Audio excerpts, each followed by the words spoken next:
하겠습니다. 기도하겠습니다. 하나님 아버지, 이 귀한 자리에 저희를 불러주시며 하나님의 은혜 가운데에서 우리가 어떻게 우리의 삶을 살아야 될지를 돌아보게 하시니 감사합니다. 하나님, 저들의 마음과 생각을 이 시간 말씀에 집중시켜 주셔서 하나님께서 우리에게 하시고자 하는 말씀을 두렵고 떨리는 마음으로 잘 들을 수 있도록 도와주옵소서. 예수 그리스도의 이름으로 간절히 기도합니다. 아멘. 자, 2025년도 다음 주면 이제 저물게 됩니다. 또 한 해의 이 종착역을 눈앞에 둔 이 시점에서 우리가 오늘 다니엘서 12장 마지막 장을 살펴보면서 지난주에 연이어서 이 인류 역사의 그 종착역, 그 두 번째 시간을 갖게 된 것이 매우 의미 있다고 생각이 듭니다. 무슨 일이든지 시작보다는 이 끝이 중요하다 이렇게 말을 많이 하는데요. 한 해를 잘 마무리하는 것도 물론입니다만 그보다 더 중요한 것은 이 인류 역사의 종착역이 어디인지를 우리가 분명하게 이해하는 것이고, 또 거기에 비추어서 내가 내 삶을 어떻게 마감할 것인가, 이거를 돌아보는 일이 아닌가 생각합니다. 여러분 잘 아시겠습니다만 신약 성경이 그리스도의 삶을 믿음과 소망과 사랑이라는 이 세 가지 단어로 늘 설명합니다. 그 중에 이 소망이라는 단어가 포함되어 있다는 사실을 오늘 우리가 이 시간 눈여겨볼 필요가 있겠습니다.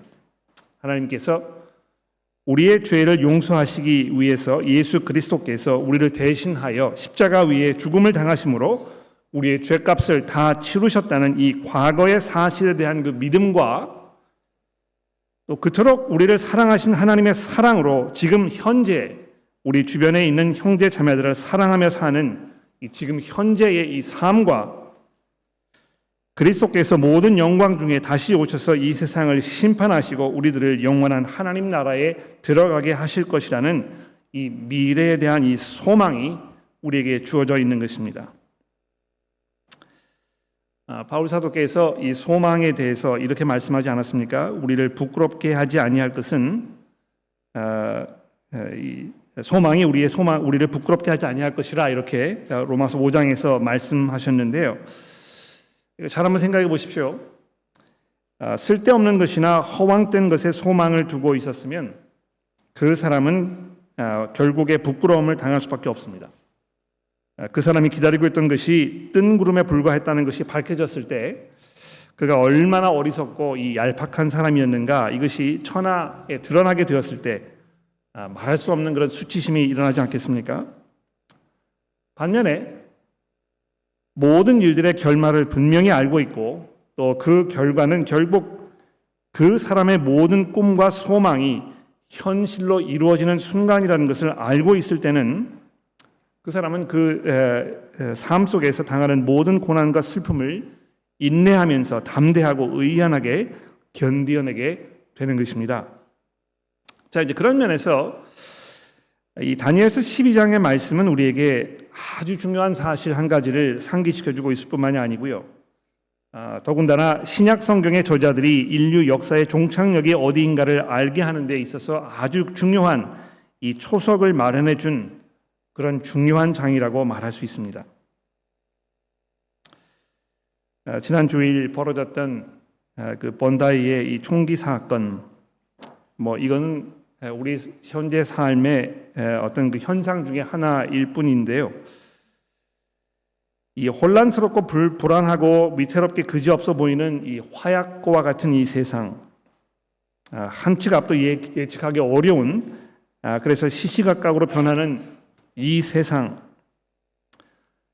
겉으로 보면은 걷잡을 수 없는 성난 황소처럼 알 수 없는 어딘가를 향해서 돌진하고 있는 것처럼 우리 눈에 다가옵니다만, 하나님께서는 이 다니엘서를 통해서 벌써 여러 번 우리에게 이렇게 말씀하지 않으셨습니까?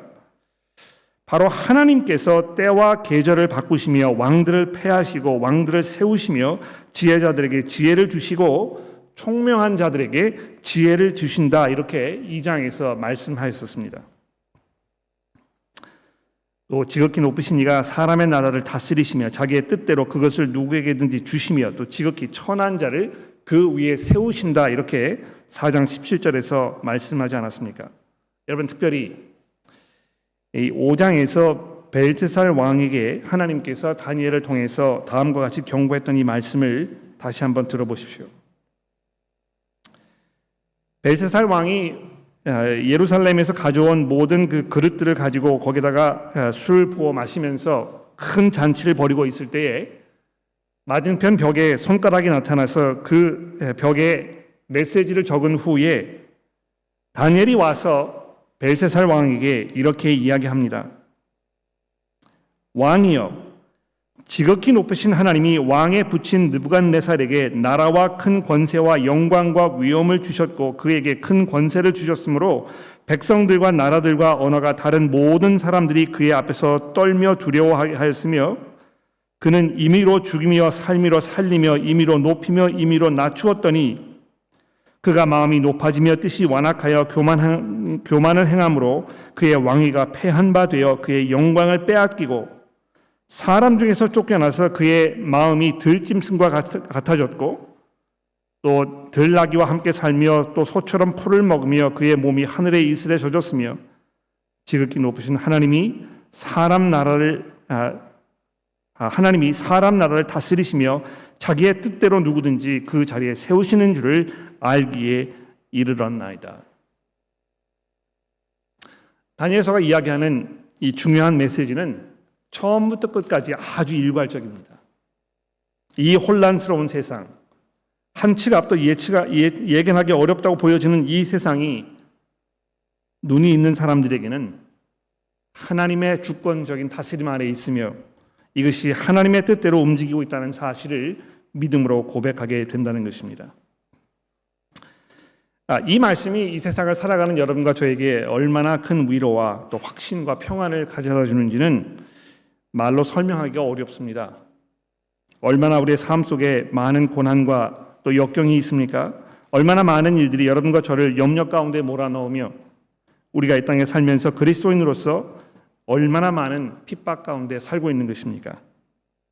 그러나 하나님께서는 다니엘서를 통해서 여러분과 저에게 이 고난받고 또 고통 가운데서 신음하고 있는 하나님의 백성들에게 하나님께서 아주 영원한 나라를 마련해 놓으셨으며 그 나라에 우리가 안전하게 도착하기 이전에 하나님께서는 그 능력의 손으로 여러분과 저를 보호하시고 안위하시며 인도하고 계신다는 아주 분명한 메시지를 우리에게 말씀해 주고 있는 것입니다. 그것이 바로 여러분과 제가 기다리고 있는 우리의 종착역이며 이 인류가 향해서 나아가고 있는 이 역사의 종착역이라고 지난주에 말씀을 드려보았습니다. 자, 오늘 본문 말씀을 이제 보시면 이 본문 말씀이 맨 처음부터 지난주와 연결해서 이 땅을 살아가는 사람들에게 큰 환난이 있을 것이라고 우리에게 말씀해 주고 있습니다.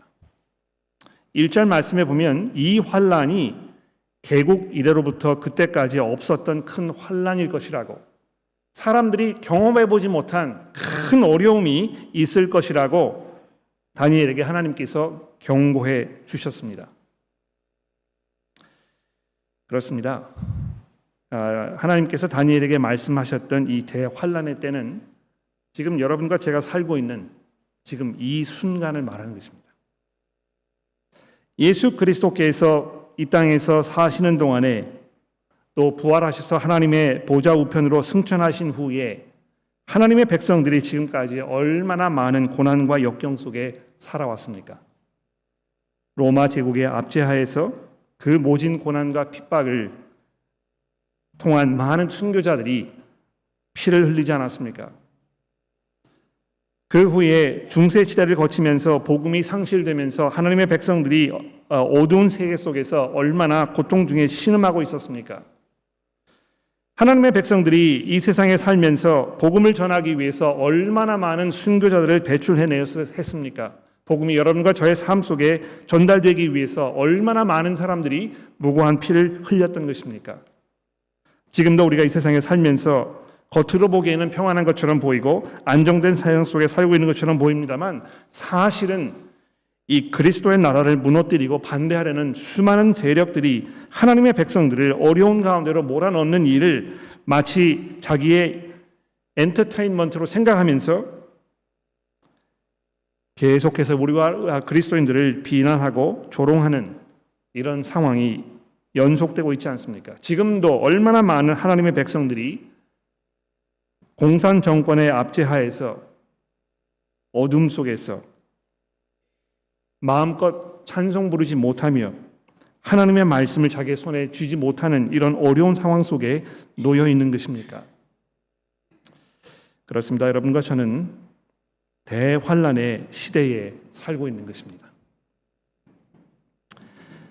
개국 이래로 그때까지 없었던 환란일 것이라는 1절의 말씀을 우리가 읽어보면서 이거 좀 과한 그런 표현이 아닌가 이렇게 생각이 되실지 모르겠습니다만 여러분 이것은 사실입니다.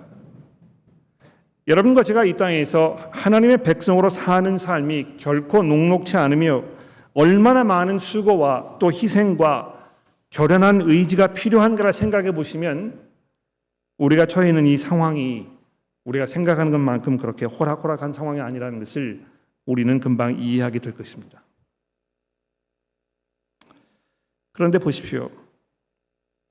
대환란의 시대에 살고 있습니다만 1절 마지막 부분에 보시면 하나님의 백성들 가운데에는 그 책에 기록된 모든 자들이 결국에는 구원을 받게 될 것이라고 우리에게 약속해 주고 있습니다. 여러분 이 말씀을 주목해 보십시오. 그때에 내 백성 중에 책에 기록된 모든 자들이 구원을 받을 것이다. 하나님께서 생명책을 가지고 계신다고 그리고 거기에 사람들의 이름을 일일이 기록해 두셨다고 마지막 심판 때가 되었을 때 하나님께서 여러분의 이름을 그 책에서 찾으실 것이며 그 책에 이름이 올라가 있는 사람들은 구원을 받게 될 것이라고 구약 성경이 말씀하고 있고 오늘 우리가 봉독한 이 요한계시록 20장에서도 똑같이 이야기하고 있습니다. 적어도 이것은 한 가지 중요한 사실을 우리에게 상기시켜 줍니다.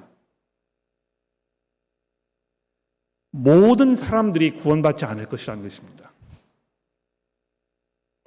심지어는 이스라엘 백성들로 태어난 사람들, 이 하나님의 특별한 언약 가운데에서 계약 백성으로 부르심을 받았던 그 사람들 중에도 이 구원에 이르지 못하는 사람이 분명히 있을 것이라는 것입니다.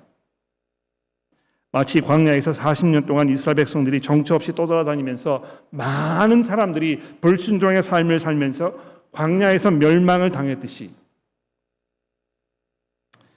여러분과 제가 이 땅에서 나그네로 살면서 마치 우리가 교회에 적을 두고 있으면 마치 우리가 기독교의 집안에서 태어나서 기독교의 신앙을 자연적으로 전수받아서 마치 우리가 어떤 그 하나님의 특별한 부르심을 받았던 그런 백성이라는 어떤 자부심과 긍지 속에 살고 있다면 과연 나의 이름이 하나님의 생명책에 기록되어 있는가를 이 시간 돌아보지 않을 수 없을 것입니다.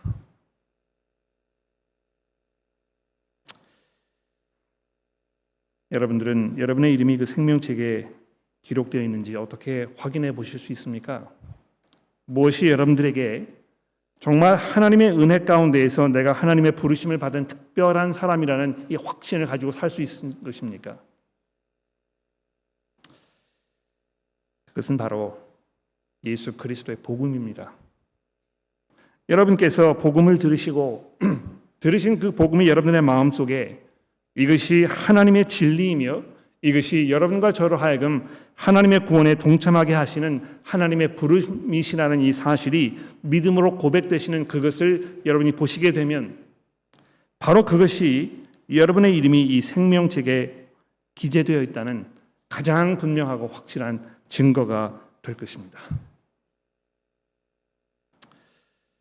뿐만 아닙니다. 본문 말씀 2절에서 이제 곧 있게 될 모든 사람들의 부활에 대하여 말씀합니다. 땅의 티끌 가운데에서 자는 자들 중에 많은 사람들이 즉 모든 사람들이 깨어나서 영생을 받는 자도 있을 것이고 수치를 당하여 영원히 부끄러움을 당할 자도 있을 것이라는 것입니다.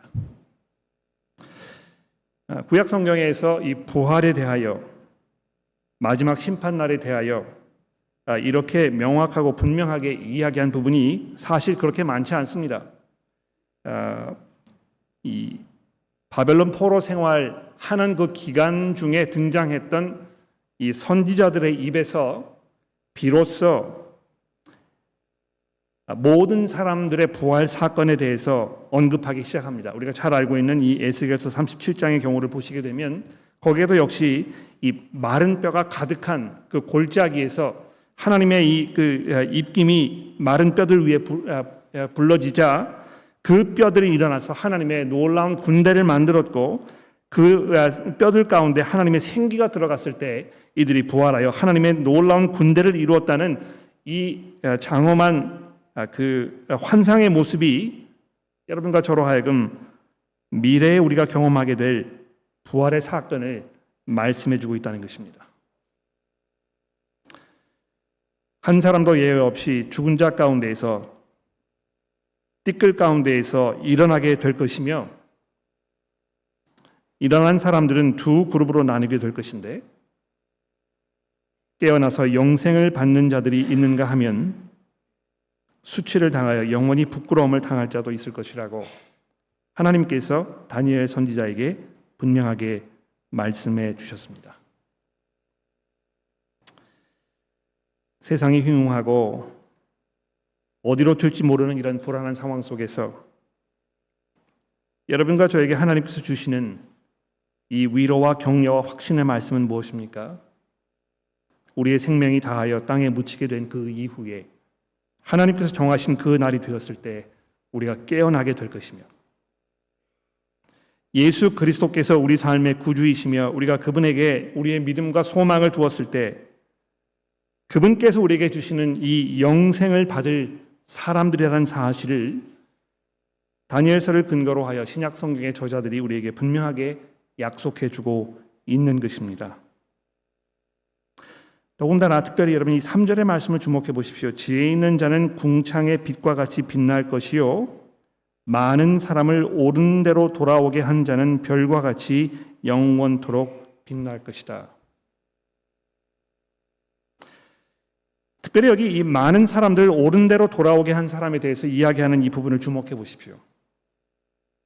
여러분과 제가 교회에서 또 내가 살고 있는 삶의 터전에서 내 직장에서 가정에서 그 사람들의 시선을 예수 그리스도께로 집중시키고 그 사람들로 하여금 그리스도와 평화를 누리게 하고 그리스도의 다스림 가운데 그의 삶을 온전하게 넘겨드리는 결정을 내리도록 도와주는 그 일에 헌신하였던 그 사람들, 여러분들께서 한 달에 한 번씩 모여서 신앙 간증 사역을 하시면서 서로를 격려하고 말씀으로 격려해 주면서 우리 잘 해보자고 끝까지 인내하면서 우리의 믿음을 지켜나가고 그래서 그리스도께서 우리의 삶 속에서 그 영광을 마침내 나타내셨을 때 우리가 그 앞에 감사함으로 찬송으로 함께 나아가자고 서로 격려하는 일에 수고하셨던 바로 여러분들께서 이 영광스러운 마지막 날에 궁창의 빛과 같이 찬란한 빛을 발휘할 것이라고 하나님께서 다니엘 선지자를 통하여 우리에게 약속해 주고 계시는 것입니다.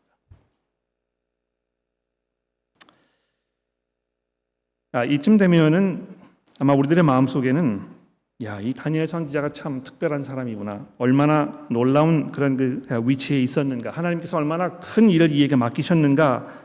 이런 감탄사가 나올지 모릅니다만 제가 여러분들에게 오늘 드리고 싶은 이 말씀은 여러분과 제가 다니엘 선지자보다 훨씬 더 나은 입장에 있다는 사실입니다. 여러분 이것을 이해하십니까?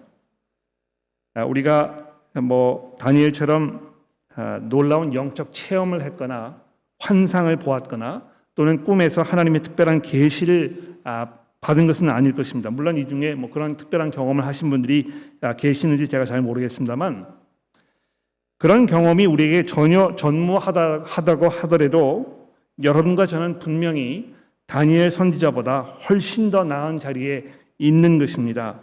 왜 그런지 제가 설명을 드려볼게요. 잘 들어보십시오. 4절 말씀해 보시면 하나님께서 천사를 통해서 다니엘에게 이렇게 말씀합니다. 다니엘아, 마지막 때까지 이 말을 간수하고 이 글을 봉함하라. 많은 사람들이 빨리 왕래하며 지식이 더할 것이다. 마지막 때가 되게 되면 지금 여러분과 제가 살고 있는 이 현재 삶을 살펴보게 되면 얼마나 사람들이 분주하게 돌아다니는지 모릅니다. 마치 무엇을 찾기 위해서, 지식을 얻기 위해서, 삶의 의미를 깨닫기 위해서 나름대로 수고하고 애쓰면서 생각하고 대화 나누고 마치 여기에 삶의 목적이 있는 것인 것처럼 발버둥치는 이런 삶이 이어지고 있지 않습니까? 그런데 지식이 더해 있습니다만 대부분의 사람들은 지금 처해 있는 이 상황이 어떤 상황인지, 또 어떤 결말을 맞게 될 것인지, 이 세상이 어디를 향해 가고 있는 것인지에 대해서 아무런 개념도 없습니다. 거기에 별로 이렇게 신경을 쓰지도 않습니다. 그냥 내가 사는 것은 지금 사는 이 동안 잘 먹고 잘 살면서 그저 불행한 일을 면하고 그냥 내가 가지고 있는 소박한 꿈을 그냥 누리면서 살다가 조용히 세상을 떠나게 되면 그게 행복이 아니겠는가, 이렇게 생각하는 것입니다. 그러나 아까도 말씀드렸지 않습니까? 하나님께서 분명히 우리에게 말씀하신 것이 무엇입니까? 그것이 끝이 아니라는 것이죠. 분명히 모든 사람들이 다시 깨어나게 되는 순간이 있을 것이며 그 후에 영생이 있을 것이고 또 그렇지 않은 사람에게는 수치가 있어서 영원한 부끄러움이 그들을 기다리고 있을 것이라고 이야기하고 있다는 것입니다. 자, 근데 그 순간이 오기 이전까지 얼마나 많은 어려움과 환난이 하나님의 백성들을 기다리고 있는지에 대해서 하나님께서 다니엘 선지자를 통해서 우리에게 말씀하고 있는 것입니다. 다니엘이 5절에서 이렇게 6절에서 이렇게 물어보지 않습니까? 그 중에 하나 세마포 옷을 입은 자 곧 강물 위쪽에 있는 자에게 이르되 이 놀라운 일의 끝이 어느 때까지겠느냐? 언제까지 우리가 기다려야 이 일이 이루어지겠느냐? 언제 하나님께서 하나님의 백성들의 모든 어려움을 다 이제 멈추시고 우리로 하여금 이 영광스러운 하나님의 유업을 기업으로 받게 하시겠느냐? 아주 중대한 질문입니다. 8절에 보시면 다니엘이 이렇게 얘기하지 않습니까? 내가 듣고도 깨닫지 못한지라 내가 이르되 내 주여 이 모든 일의 결국이 어떠하겠나이까? 다니엘이 벌써 다니엘서에서 여러 번 환상을 통하여 하나님께서 이 세상을 향해서 가지고 계시는 그분의 계획과 목적을 이미 설명을 들었던 것입니다. 한 번 듣고 두 번 듣고 세 번 듣고 계속해서 하나님께서 왕이 바뀔 때마다 새로운 왕조가 들어설 때마다 그에게 찾아오셔서 지금 왜 이런 일이 벌어지고 있는 것이며 결국 이 일이 어떻게 종결될 것인가에 대해서 말씀해 주셨습니다만 다니엘이 결국 이렇게 얘기하지 않습니까? 내가 듣고도 깨닫지 못한지라. 내가 이르되 내 주여 이 모든 일의 결국이 어떠하겠나이까?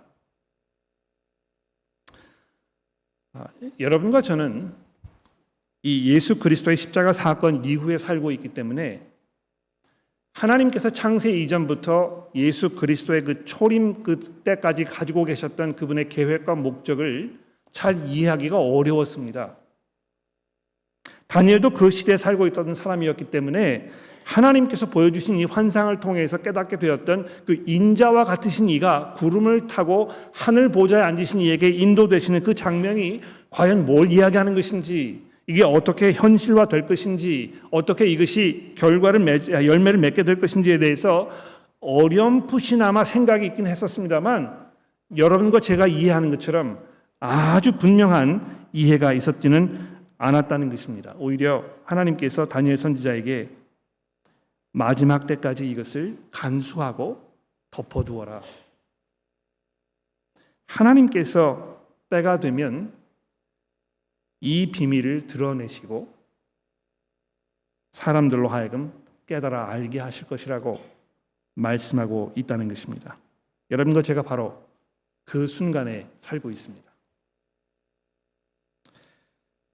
예전에 여러 가지 방법으로 선지자들을 통해서 우리에게 말씀하셨던 하나님이 이 마지막 날에 그 아들이신 예수 그리스도를 통하여 우리에게 말씀하셨다고 히브리서 1장이 이야기하고 있지 않습니까?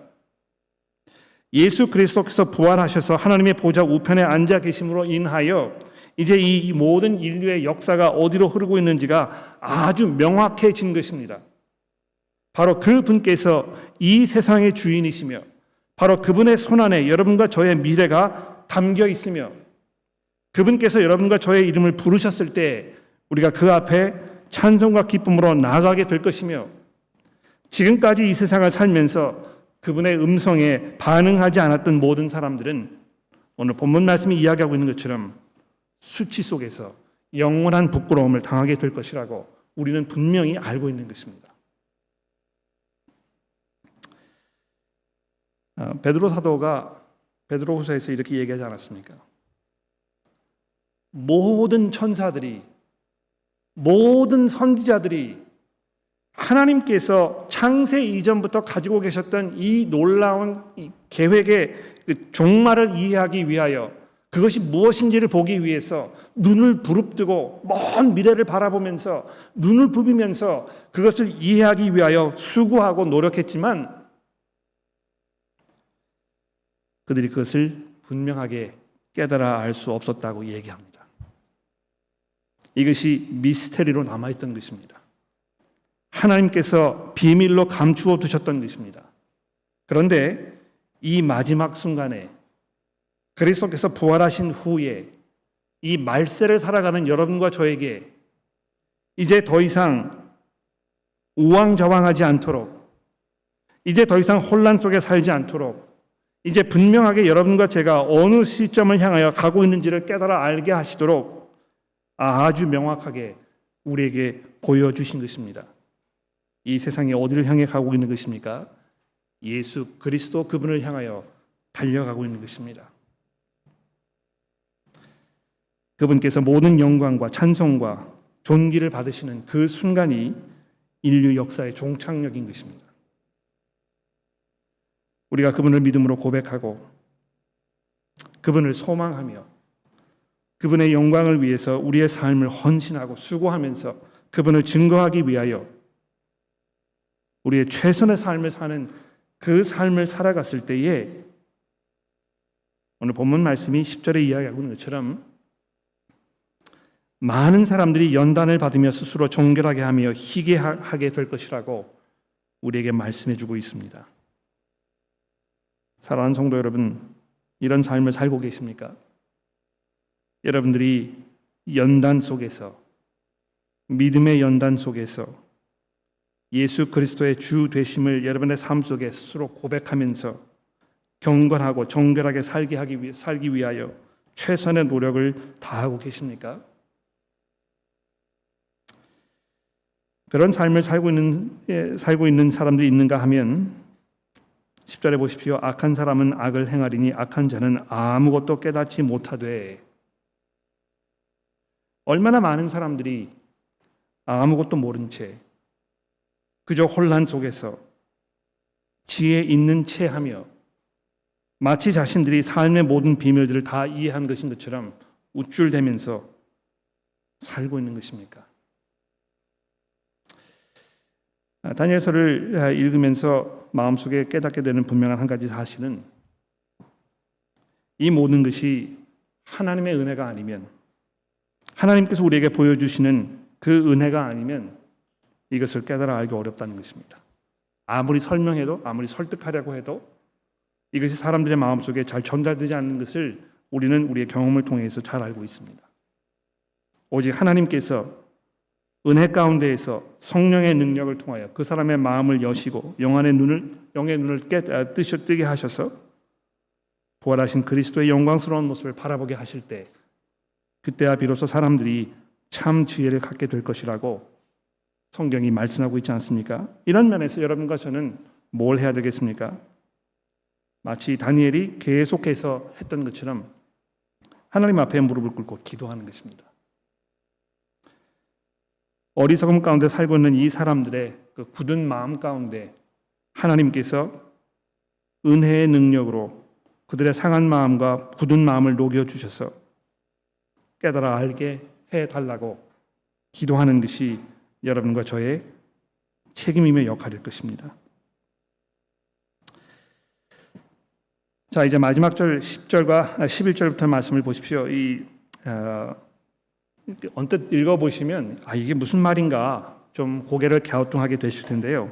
들어보십시오. 11절입니다. 매일 드리는 제사를 폐하며 멸망하게 할 가증한 것을 세울 때부터 1290일을 지낼 것이요 기다려서 1335일까지 이르는 그 사람은 복이 있으리라.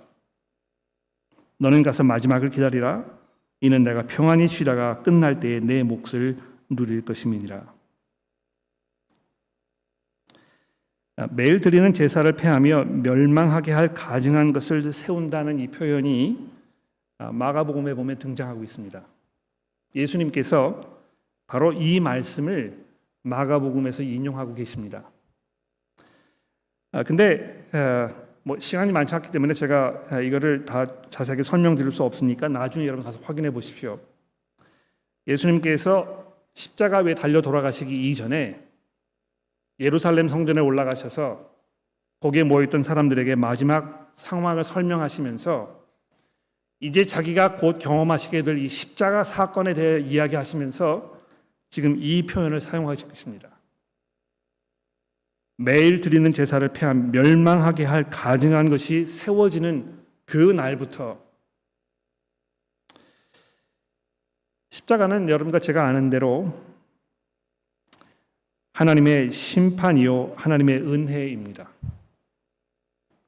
십자가를 통해서 하나님의 진노가 동시에 하나님의 은혜와 함께 이 세상에 드러났던 것입니다. 죄를 향한 하나님의 그 끝없는 꺼질 수 없는 그 진노하심과 그러나 죄인들을 향하신 하나님의 놀라운 사랑이 이 십자가의 사건을 통해서 우리에게 전해졌는데요. 이 십자가의 사건을 어떻게 내가 대하는가에 따라서 영생에 참여하게 되기도 하고 영원한 멸망 속에 무너지게 될 것이라고 성경이 이야기하고 있지 않습니까? 바로 그것이 세워지는 순간부터 1290일을 너희가 지내야 할 것이다. 이 1292일을 365로 나누어 보시면 몇 년이 되겠습니까? 3년 반입니다. 제가 이 묵시록에서 이 숫자가 이제 중요한 의미를 가지고 있다고 여러 번 말씀드리지 않았습니까? 3년 반은 7년의 절반이고요. 7년은 영원한 숫자를 말하는 것입니다만 그것이 반으로 나누어졌을 때는 긴 시간이지만 제한되어 있는 시간을 말하는 것입니다. 여러분과 제가 십자가 사건 이후로부터 이 고난과 또 환난의 시대를 살고 있습니다. 하나님께서 정해놓으신 이 1290일이라는 이 상징적인 이 숫자, 3년 반이라는 이 숫자, 아주 길지만 영원히 이루어지지 않을 것이고 하나님께서 잘라버리실 이 시간을 지금 우리가 살고 있다는 것입니다. 그리고 그 기간을 넘어서서 기다려서 1335일까지 이르는, 즉 3년 반을 잘 인내하면서 끝까지 참고 인내해서 결국 하나님의 은혜에 참여하는 그 사람, 바로 그 사람에게 복이 있을 것이라고 하나님께서 다니엘에게 약속하셨습니다. 너는 가서 이 마지막을 기다리라.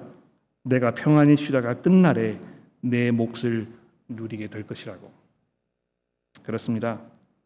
여러분과 저는 지금 기다리고 있습니다. 오랜 세월 동안 기다려야 할 것입니다. 이미 우리가 오랜 세월 동안 기다려 왔습니다. 우리의 기다림이 얼마나 더 이어질지에 대해서는 우리가 장담할 수 없습니다.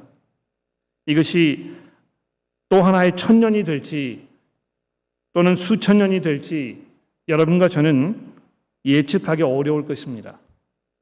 그러나 성경이 분명히 우리에게 이야기해 주는 사실이 무엇입니까? 우리가 영원히 기다리지 않을 것이라고. 하나님께서 분명히 한 날을 정해 놓으셨으며 아무도 기대하지 않았던 그 순간에 마치 그 날이 도적같이 우리를 찾아올 것이라고.